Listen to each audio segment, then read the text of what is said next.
You're listening to A Climate Change. This is Matt Matern, your host, and I've got a special guest on the program today, Ethan Brown, host of the Sweaty Penguin podcast, as well as Tip of the Iceberg, another show that Ethan does. Ethan's got an interesting format. He has conservatives and liberals on the show, as well as sometimes professors as well. And then he brings a funny slant to it to try to bring some humor to this conversation. And that's kind of I think, a useful way to approach this, because a lot of people find that talking about the climate is so dry or depressing that they don't really want to talk about it. So it's kind of nice to get some people involved talking about it in a funny way to gain access to the conversation. And that's important, because we need to be talking about the climate, and any way that we can engage those people that are not engaged currently is a big plus. So Ethan, welcome to the show. Thanks for having me, Matt. It's great to be here. So tell us, Ethan, a little bit about your background and what was your path to the environmental movement and the comedy domain as well. Sure. So going back to high school, when I first learned about climate change, I found it really overwhelming, really scary, but not interesting at all. I wasn't really an outdoorsy person. It wasn't something that I maybe thought about day to day. And so I think I felt hesitant to go into it, but it seemed really important.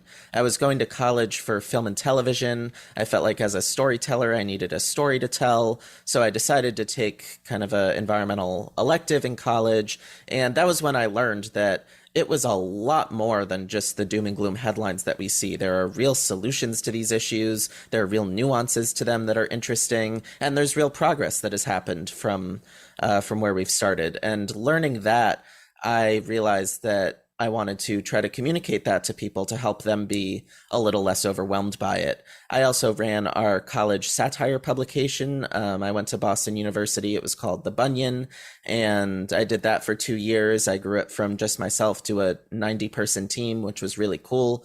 But with that, I was also learning through satire how to approach difficult topics in a comedic way. So when quarantine hit, I kind of put those two things together and formed the Sweaty Penguin. So that's pretty impressive to go from a one-man band to 90 people working on your Bunyan project, which is pretty tremendous growth. So how did you do that? That, I think I was fortunate to have some good people join early on and be willing to take on some leadership roles. We started doing a lot of promotion just to try to get more staff in initially. And we also tried to start putting out consistent content. So for that first semester, when it was maybe 4 of us, we would get together each Sunday and just everybody write an article and then publish all those articles throughout the week. So it looked like it was keeping up with content. Then as we grew, we started saying, like, everyone writes 3 articles a semester. They'll go through a workshop and an editing process. And as we grew, we built out more and more structure, took on more projects, and brought in more editors, and ultimately it left off around 90 when I stepped down. That's great work. So, you were obviously leading a good team, and of course, every good team is got to have some strong partners on it. So, how did you come up with the name The Sweaty Penguin? So my dad actually had the idea for it. I wanted to do something comedic with climate change for a while. He thought of that idea, and he always says, I'm free to use it for whatever I want. I just have to give him credit anytime anyone asks that question. So there you go. Okay. Well, glad that your family's contributing to this. So what's the problem with sweaty penguins? Is that kind of one of the environmental challenges that we face? Is that something we could solve? I mean, I've heard that Trump said that if we just gave them some deodorant, we wouldn't have the sweaty penguin problem. Well, we did do for episode 100, we did our episode on penguins, and it was very interesting. I can't remember. I did ask the expert if penguins do in fact sweat, and I don't remember what she said off the top of my head, but it was a really interesting conversation. There are penguins ranging from Antarctica all the way up north to the Galapagos Islands. Each of them are facing their own range of issues, which we covered in that episode. But certainly, as with every issue, there are solutions on the table to either adapt to the changes, mitigate climate change itself. So that's a big part of what we do, is exploring those solutions. And so how do you think that the audience has reacted to you making fun of environmental things? And what's your kind of method? What inspires your humor? Are you drawn to any Yeah. particular comedians? I wouldn't say we make fun of as much as we make fun with. I think my early inspiration came a lot from John Oliver and Hassan Minhaj, but I think our humor is a bit different. I was talking about this recently. I was looking back at some philosophy of comedy stuff I learned in college, and there's a superiority theory of humor, which is kind of humor where you laugh because you feel superior to something. That doesn't necessarily have to be punching down. That can be just looking at someone with a silly mask and finding that funny, or feeling morally superior to someone and making jokes at their expense. Then there's something called incongruity theory, which is taking two things that just aren't expected to fit together and finding humor in that.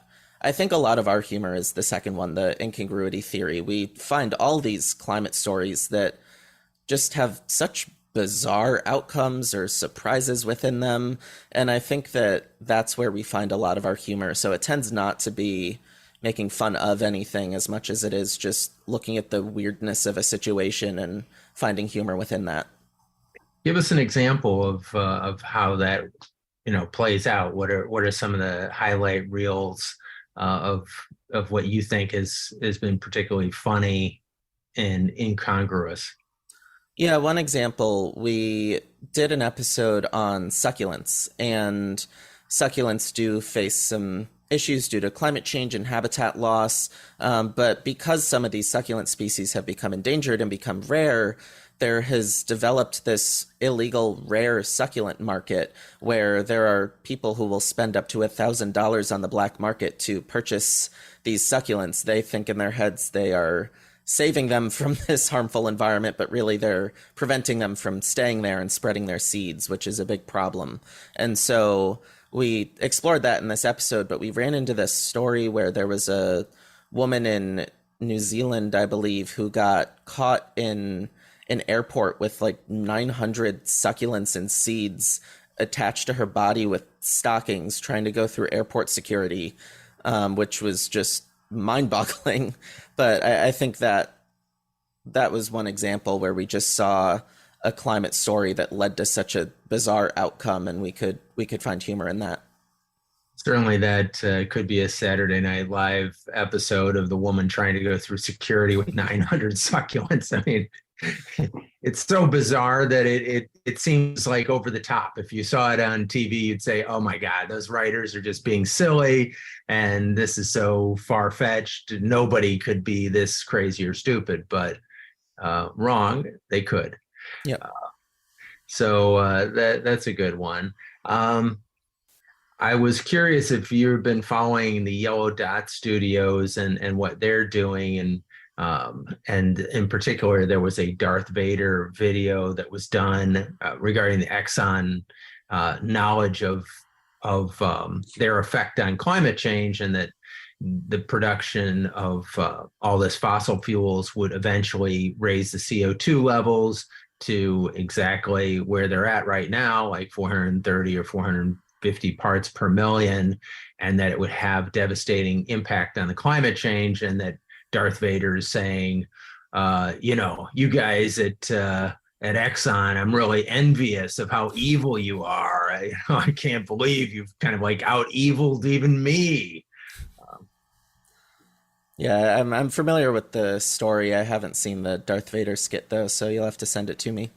Yeah, I will, and we'll post it up on a climatechange.com. So if anybody wants to view it there, You can check it out or look at Yellow Dot Studios. Um, yeah, I think that that's really important work. And I was talking to a guest recently on the program, David Fenton, who's worked with Yellow Dot and also he's kind of a PR expert going back to the 60s.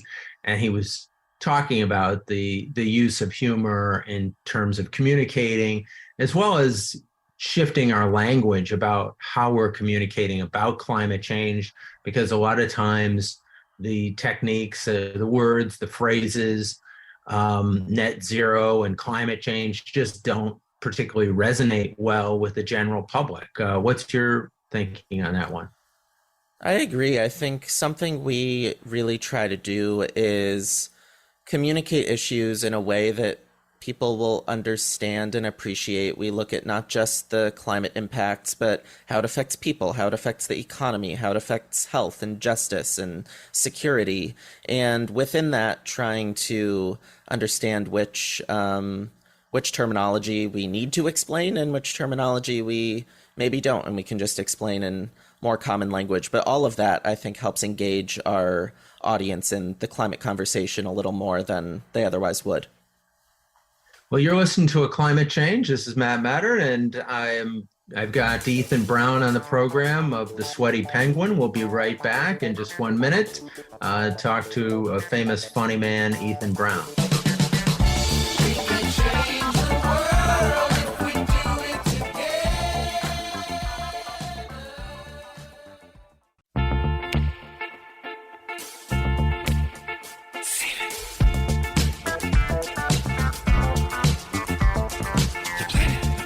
You're listening to A Climate Change. This is Matt Matern, and I've got Ethan Brown of the Sweaty Penguin, as well as the tip of the iceberg. And Ethan, do you often get confused with the other Ethan Brown, who's the CEO of Beyond Meat? Is that a common thing? People come up to you on the street and say, Ethan, are you the Beyond Meat guy or what? Well, I'll tell you, when I was a kid, I actually used to I was really into math at the time. I performed a mental math stage show all over the world from ages 10 to 15 and did a whole bunch of cool stuff with that, and ultimately realized in high school I wasn't as good at the higher level math and stepped back, and that led to my climate interest.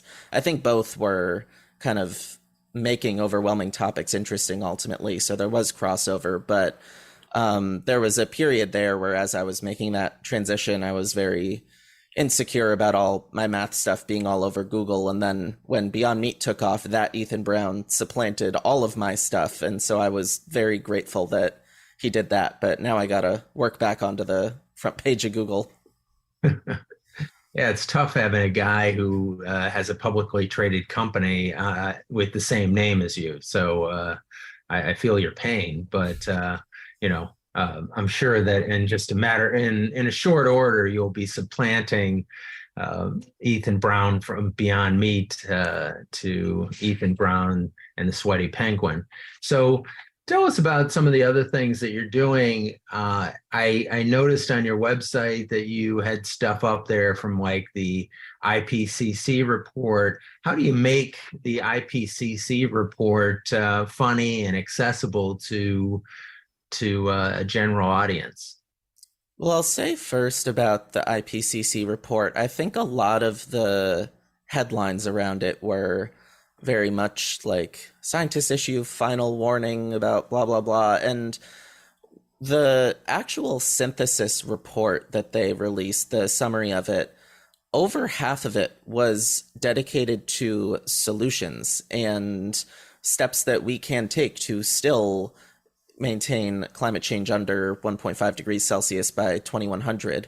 And not only that, but how it is economically feasible, how it is in line with all of our sustainable development goals, how there are synergies with all of these goals, or the majority of them.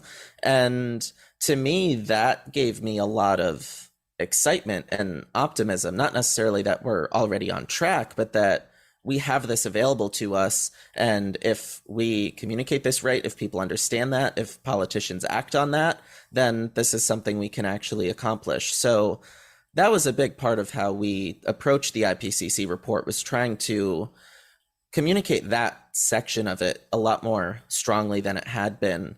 As for humor, I don't remember specific jokes we did off the top of my head. A lot of our humor too will just be explaining concepts through silly analogies or throwing in skits or incorporating rants about random pop culture events like John Oliver or Hassan Minhaj do.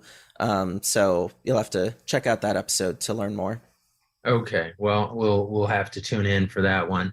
Yeah, I as I was talking about that David Fenton conversation, one of the things that he said was that that the communication strategy of 2/3 hope and 1/3 fear, and that seems to be kind of in line with what you're saying. There's a lot of hope in the IPCC reports that kind of doesn't come through a lot of times when people are talking or thinking about the environment. It's more gloom and doom. It's probably 2/3 fear, or maybe 90% fear and 10% hope. So, yeah, one of the things that has come up during my conversations over the last few years is how many amazing people are working on solving these problems. Just probably millions of people are engaged in this effort. Just all kinds of publicly traded companies are on the cutting edge of taking these ideas and making products and changing the way we do business. And major companies like Microsoft trying to be net zero. And so they're making tremendous efforts at reducing their energy consumption and doing it via green sources rather than polluting fuels and stuff like that, which tends not to get the headlines as much as some of the other news coming out of the climate area. Yeah, and I think that's something we're working to overcome. I believe 69% of Gen Z reports feeling anxious after viewing climate content on social media, and feelings of fear, anxiety, guilt can actually lead people to disengage with an issue, according to a lot of studies on this. So that's something where we really aim to understand where those emotions are coming from, how they play out. Sometimes it is the more talked about climate anxiety, but to me, I think it can also come out in the form of climate denialism, where you just don't want to think about this, so you don't bother to learn and you come up with incorrect information, or climate indifference, where you just can't get your head around it, so you think this isn't important. But however it comes out, I think by tackling that in large part by talking about solutions, by showing people there are ways to address this, there are in fact multiple ways to address this, and it can be done through, regardless of your political ideology, regardless of what technologies you like, there's just so many options for how we do it. I think that can give people a lot of hope. And in my experience, anyone in any of those three camps ends up liking our content a lot because we address that emotion. And then when we talk about solutions, they feel a lot more engaged and hopeful. So how does the Sweaty Penguin work to make the climate kind of less political? What's your secret sauce there? I think we do a very deliberate separation of the facts and the science from the policy. When we talk about the problems, we are very matter of fact about it. If something is somewhat opinionated, we are very clear. We're talking about an opinion now. I think it lets people, we want them to think critically, but we also try to help them through that critical thinking process so they don't feel like we're trying to pull anything over on them or sneak anything by them. But then when we talk about solutions, we're very specific to discuss the pros and cons of every solution, and even how those cons can be overcome, if that's applicable. So with that, we are providing a variety of options. People can see, oh, here's the pros and cons of this, the pros and cons of that, and then they can kind of make up their own mind. We very specifically never say, we have to do this, we have to do that. We say, if we do this, XYZ will happen. So I think making some of those shifts has been very useful in cultivating our bipartisan audience. So in terms of making fun of stuff or making fun of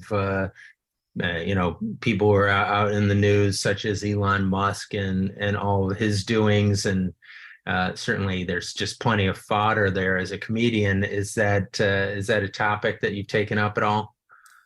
I think we are just in general, we don't really target our humor toward individuals. We will if it's completely unrelated to the topics. We'll do a lot of jokes about celebrities or whenever there's like a bachelorette season on or whenever there's a new singer with an album, like we'll make jokes about that. But I think when we're in the story, we avoid doing it with the individuals in the story. And again, I think that's part of that cultivating a bipartisan audience, not to say there won't be common ground on both sides about liking or disliking specific people, but I think that by just avoiding that side of the humor, we're able to kind of cultivate trust with a bigger audience, and that's ultimately our goal. I'm curious as to your take on the Musk Bezos race to Mars and your thought about that vis-a-vis the environmental movement. I think that if we're talking about it in the sense of we need a planet B because Earth is going to crap or something, that does not seem accurate to me. Earth is by far the best planet for human life that we are in contact with.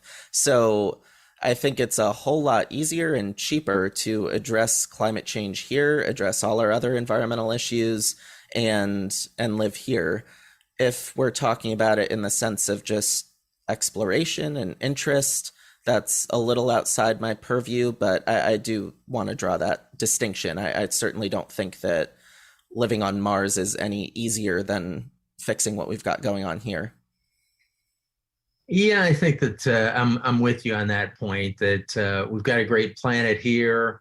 There's so many wonderful things about it, and we should focus on making this planet, taking it to its best and least polluted state. And if we do that, we're in great shape versus focusing on Mars.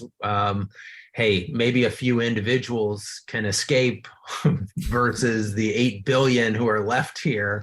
That doesn't seem like a very great solution for the 8 billion who don't make it to Mars. And even for those who make it to Mars, somehow I'm not looking forward to taking that trip or living on Mars. That doesn't appeal to me at all. So I get easily motion sick, so I am happy being here. yeah, from the Dramamine cost alone of going to Mars for those of us who suffer from motion sickness is just going to be overwhelming, and I think we need to calculate that into the equation. So, Ethan, we'll talk to you more about that and many other topics after the break. You're listening to A Climate Change. This is Matt Matern, and I've got Ethan Brown of the Sweaty Penguin on the show, and we'll be back in just 1 minute.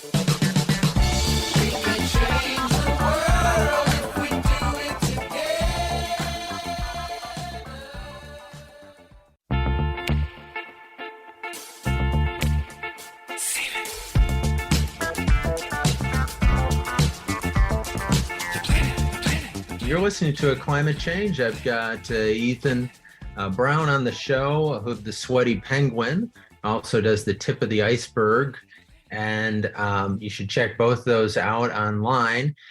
Ethan, tell us about carbon bombs. I know you've covered it pretty extensively. Describe kind of to the audience what a carbon bomb is and why we should be concerned about it. So a carbon bomb is a fossil fuel project that from start to finish would emit over 1 billion tons of carbon dioxide. For context, in 2019, the entire world emitted 59 billion tons of carbon dioxide. So 1 billion from one project is massive. And so after the UN climate conference in Glasgow in 2021, there was a agreement that basically there was a lot of tension as to whether it would say phase out coal or phase down coal. Ultimately, it ended up being phased down. A lot of countries were upset about that. And what many, including myself, pointed out at the time is we're focused on coal, but oil and gas were not mentioned at all in this agreement. And The Guardian noticed this, and they launched a investigation that took about 5 months into future planned oil and gas exploration, specifically looking at oil and gas carbon bombs. And what they found is there are 195 planned oil and gas carbon bombs around the world. These projects would collectively have the potential to emit 646 billion tons of CO2, and that alone would blow past our 1.5 degrees Celsius goal. Now, that's not to say that will happen. A lot of the projects are not particularly economically viable. A lot of countries are trying to transition away, but there's a lot of work to do. So we started on our end picking carbon bombs one by one and doing deep dives on them. And we can talk more about those projects, but that story really hit me hard and made me want to try to report on them. And I feel like we've been able to do that in a very constructive and interesting way. Well, tell the audience, tell me too, what is the total carbon budget that we have projected before we would hit the tipping point? And this would be worldwide emissions. And I can't remember what that figure was, whether it was 450 billion tons or something along that line. Yeah, if I remember right, I think it was around 500 billion tons to have a 50-50 chance of staying under 1.5 degrees Celsius by 2100. And so if we emitted the 646 billion, I think that would give us around a 33% chance. But again, this is just these 195 oil and gas projects. There are other oil and gas projects. There are still some coal projects, although those are declining. There are cement, there's agriculture. So there's more than just this to address. But I felt like this was a very important starting point given just how large these projects are. And as we've studied them, we find that not only do they have this climate impact, but they have impacts on their local communities. They often have big economic issues, and there are solutions that are maybe even more viable than pursuing these projects. Well, yeah, of course, talking about the local impacts, you're talking about the pollution that the people around these sites would have to deal with, whether it's water pollution or air pollution, and all kinds of externalities that flow from oil and gas development, right? Yeah, each project tends to have its own story, and there are often things in common. I think air pollution is something we very commonly discuss. A lot of oil and gas projects involve flaring, which releases not just you're either leaking methane, or if you're flaring it, you're turning it into carbon dioxide, but in that case, you're still wasting it. But it also creates noise pollution. It creates air pollution. Water pollution comes up in a lot of these episodes, and we've had on some experts who are very specifically studying water pollution of these projects. And then economically, a lot of them have very interesting stories. Some of them, like we did one on the Eagle Ford Shale recently. The Eagle Ford Shale is on the Gulf Coast of Texas. That project has just been very economically unviable because there's really only one layer of oil and gas, as opposed to something like the Permian Basin where there's multiple layers underground and you can drill one well and suck up all of this oil. In other cases, today we just released an episode on the Bovanenkovo gas field in Arctic Russia that has largely funded the war in Ukraine from selling those gas exports. And that has led to a lot of things, but among them, there have been quite a few sanctions dealt to Russia, which has not helped their economy. And really, this whole situation has not helped anybody. So depending on the project, there's always a different story. And I think we've really enjoyed being able to find those stories and tell them from a more local perspective as opposed to just focusing on these big scary numbers. Right, and methane is definitely a big story that probably needs to be communicated more and more, which is that the methane impact, as I'm sure you're aware, is multiple times. What is it? Yeah, I can't remember if it's 10 or 80 or what, but it's substantially more dangerous than CO2 to the environment, and pretty much all oil and gas projects are emitting lots of methane, correct?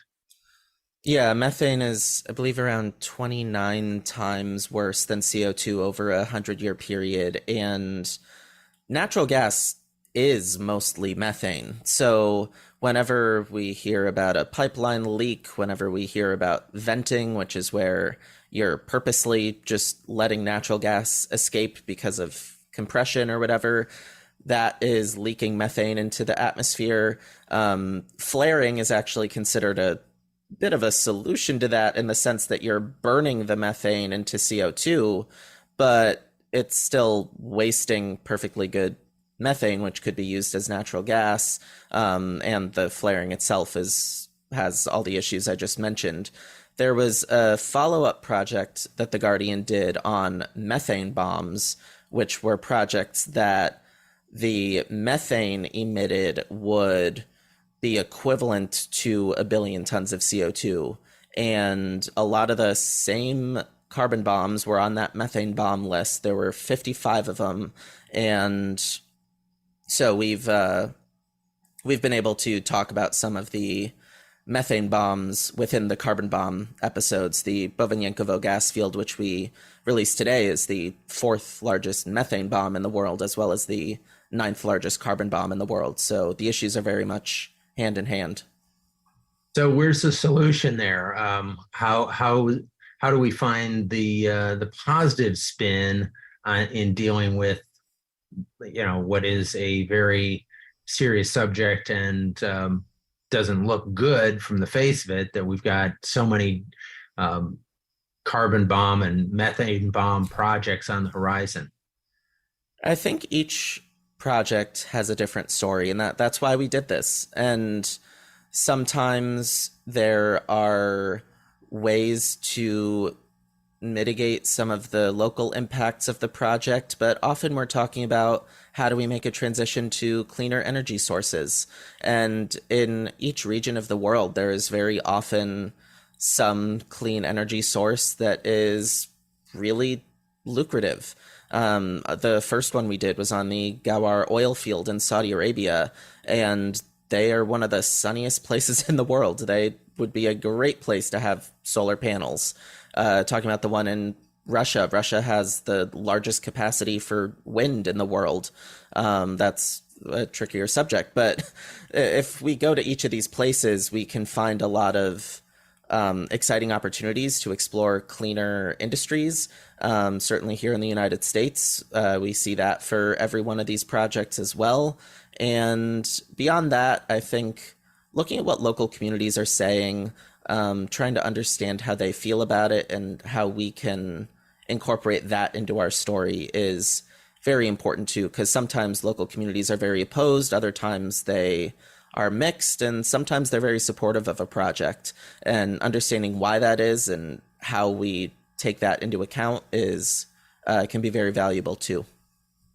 So what are you seeing as far as in Saudi Arabia, in Russia?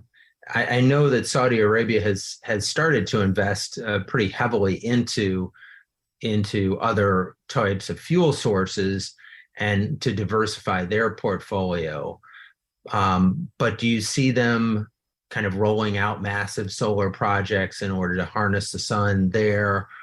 What about in Russia? Do we see any movement towards renewables at all, or are they still totally oil and gas dependent? I think those are two of the most challenging countries in the world in this regard, but I do think there's reason to be hopeful in the sense that in Saudi Arabia, it There are studies that show it could literally be too hot to inhabit by 2070, and I don't see any reason why they would want that to be their future. If they want to get into the solar game or any of these other things, they could really become a world leader. They certainly have the sunshine to do it. In Russia, I think it's hard to talk about anything without saying it in the vacuum of the war in Ukraine being, if not resolved, at least some ceasefire. And so we talked about that a lot in the episode. But I know the Russian energy minister has expressed interest in hydrogen. They already have a lot of pipeline infrastructure that could transport hydrogen.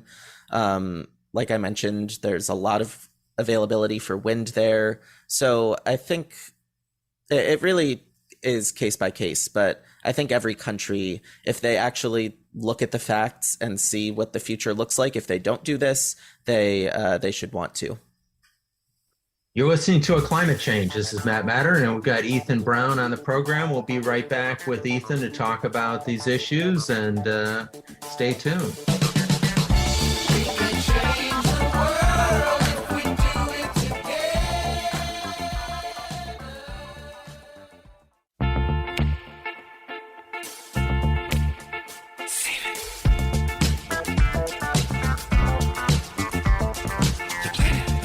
You're listening to A Climate Change. This is Matt Matern, and I've got Ethan Brown on the program of the Sweaty Penguin. Ethan, talking a little bit about the COPs that, in various COPs that have been in recent years. And the next one is going to be in Abu Dhabi, I believe. So that's kind of incongruous that there's an environmental conference in one of the biggest oil and gas producing countries. What do you make of that? I think there's two ways to look at it. It might be in Dubai. I know it's in UAE, Dubai, but sorry. I think the one way that I think most people are looking at it is this is ridiculous, and I think there's been a lot of talk about Sultan Al Jaber being named the COP president, who is the head of the Abu Dhabi National Oil Company. He also has done a lot of work with renewable energy, but I think there's been concern, especially, I guess, some members of his team were creating fake Twitter accounts to spread positive messages about him and edited his Wikipedia page to say he was precisely the ally that the climate movement needs. And so some of that just is frustrating. On the other side, what if they're right? And I don't want to be too optimistic, but ultimately, to solve this issue, we need oil companies and gas companies to see that renewable energy is a really good investment. And if they want to be a part of that, they could make a lot of money at it. And certainly the world needs this to happen. And if he wants to try to bridge that genuinely, then that could be very good. I don't know if that's what he wants to do or not. I don't know him. I'm not involved in this, but I would like to have some hope that that's a possibility. I don't know how much hope is reasonable, but I would like to leave open that possibility. Well, certainly it's kind of the way you're talking about it is analogous to, in my profession, in the legal profession, you negotiate with the person you're opposing at some point in time. Either you go to trial with them or you negotiate a settlement. So you kind of, in this situation, you hope you're negotiating with these big oil and gas producers, fossil fuel providers, to negotiate a better solution.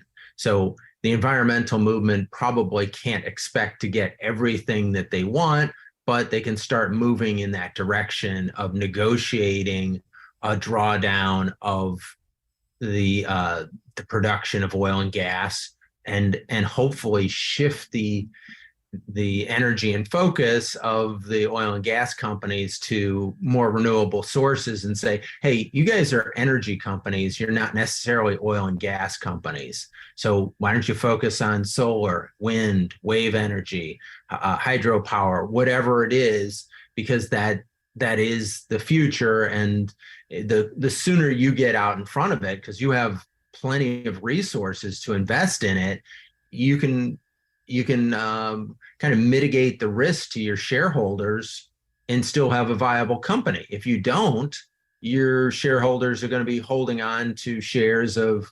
dinosaurs, because eventually fossil fuels are going to be completely eliminated. So that's the way I kind of look at it.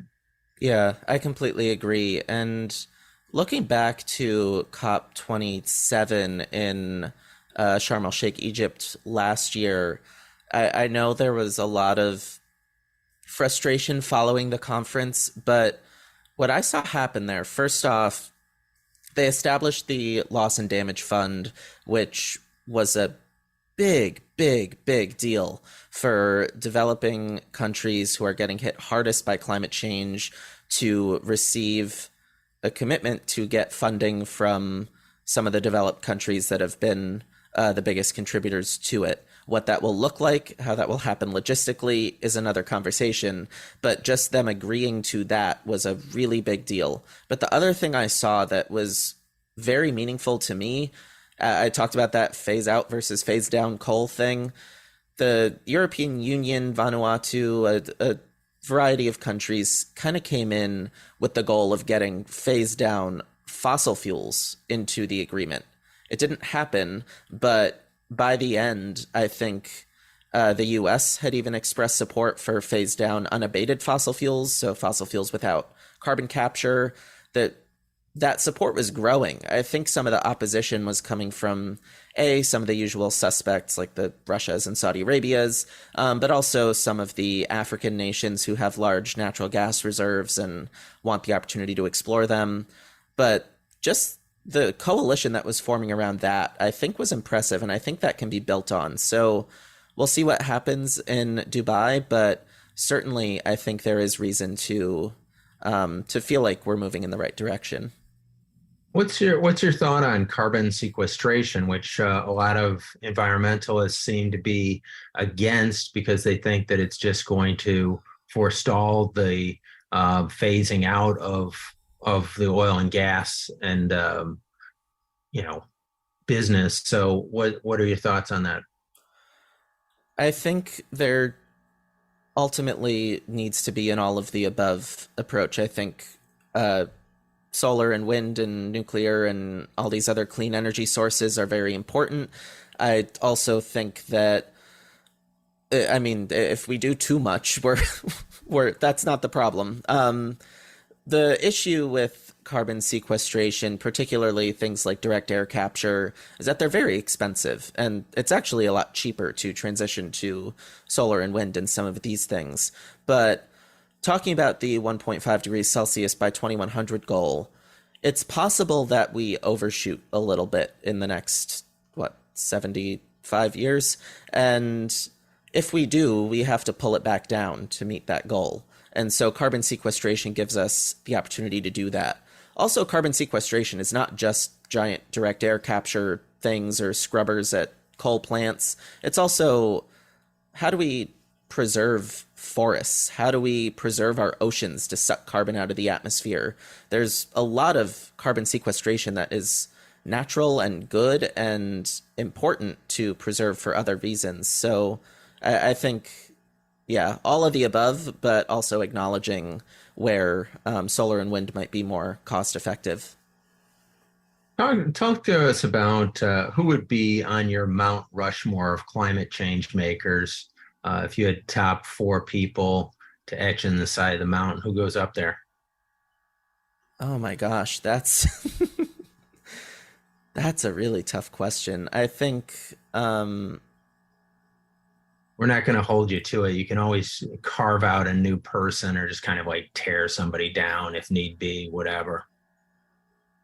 yeah, well, I'll say this. I think I don't know that I can name a four, but what the reason why is I don't think anybody is perfect, and myself included. And I think what I try to do is look at certain important figures and see where I agree and where I don't. So I know one example of that, I learned a lot in college about John Muir and Gifford Pinchot back in the early 1900s, late 1800s. I forget exactly, but John Muir was kind of the big preservationist. Gifford Pinchot was the big conservationist.